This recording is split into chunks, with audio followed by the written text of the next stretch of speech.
नमस्ते। आज हम बात करेंगे नियंत्रण एवं समन्वय चैप्टर के सबसे मजेदार टॉपिक की, यानी हमारे अपने दिमाग की। अरे हाँ, वही दिमाग जो सारे काम करता है, बस एक को छोड़कर। और वो है पढ़ाई, है ना। ये दिमाग थोड़ा खुराफाती है। दुनिया का कोई भी काम करवा लो, सब में एकदम आगे। लेकिन जैसे ही किताब सामने आती है, सारा ध्यान कहीं और चला जाता है। तो चलिए आज इसी दिमाग की सारी परतों को खोलकर देखते हैं कि भाई इसके अंदर आखिर चल क्या रहा है। तो आज हम क्या क्या समझने वाले हैं। सबसे पहले जानेंगे तंत्रिका तंत्र के बारे में। फिर देखेंगे दिमाग के मुख्य हिस्से कौन कौन से हैं। इसके बाद अग्र मस्तिष्क और पश्च मस्तिष्क के काम को समझेंगे। और आखिर में सब कुछ एक साथ समेटकर इसकी सुरक्षा पर भी बात करेंगे। ठीक है, तो शुरू करते हैं। देखिए, दिमाग को समझने से पहले ये जानना जरूरी है कि ये हमारे पूरे नर्वस सिस्टम यानी तंत्रिका तंत्र का हिस्सा कैसे है। तो हमारा जो नर्वस सिस्टम है वो दो हिस्सों में बटा है। पहला है सेंट्रल नर्वस सिस्टम यानी सीएनएस, जिसमें हमारा ब्रेन और स्पाइनल कॉर्ड आते हैं। और दूसरा है पेरिफेरल नर्वस सिस्टम यानी पीएनएस, जिसमें वो सारे नसें आती हैं जो ब्रेन और स्पाइनल कॉर्ड से निकलती हैं। आज हमारा पूरा फोकस सीएनएस के बॉस यानी हमारे ब्रेन पर रहेगा। चलिए अब सीधे चलते हैं हमारे शरीर के इस कमांड सेंटर के अंदर और देखते हैं कि इसके मेन पार्ट्स कौन कौन से हैं। हमारे ब्रेन को मोटे तौर पर तीन हिस्सों में बांटा जा सकता है। सबसे आगे वाला हिस्सा है अग्र मस्तिष्क यानी फोर ब्रेन, बीच वाला है मध्य मस्तिष्क या मिड ब्रेन, और सबसे पीछे का हिस्सा है पश्च मस्तिष्क या हिंड ब्रेन। अब देखिए, हर हिस्से का अपना एक खास रोल है। फोर ब्रेन जो है वो सबसे बड़ा और सबसे ज्यादा कॉम्प्लेक्स हिस्सा है। मिड ब्रेन एक पुल की तरह है जो फोर ब्रेन और हिंड ब्रेन को जोड़ता है। और हिंड ब्रेन हमारे शरीर के वो काम संभालता है जिनके बिना हम जिंदा ही नहीं रह सकते। चलिए अब सबसे पहले सबसे बड़े और सबसे जरूरी हिस्से यानी अग्र मस्तिष्क की बात करते हैं और देखते हैं ये क्या क्या कमाल करता है। अग्र मस्तिष्क के भी अंदर तीन मेन खिलाड़ी हैं। पहला है सेरिब्रम, जिसे प्रमस्तिष्क भी कहते हैं।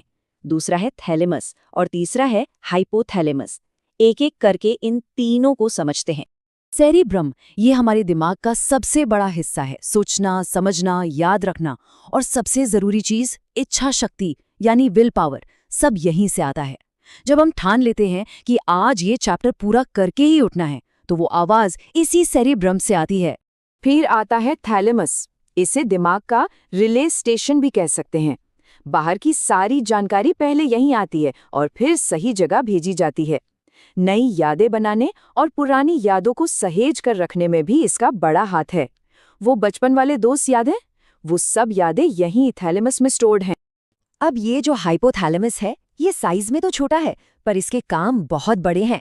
शरीर का तापमान कंट्रोल करना, भूख प्यास लगना और तो और खुशी, गुस्सा, डर, ये सारे इमोशंस भी यही कंट्रोल करता है।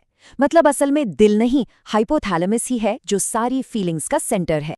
अरे हाँ, एक और मजेदार बात, हमारा दिमाग सिर्फ नसों का ही घर नहीं है। इसमें कुछ बहुत जरूरी ग्रंथियां जैसे पीयूष और पीनियल ग्रंथि भी होती हैं। इन्हें हम आगे हार्मोन्स वाले टॉपिक में और अच्छे से जानेंगे।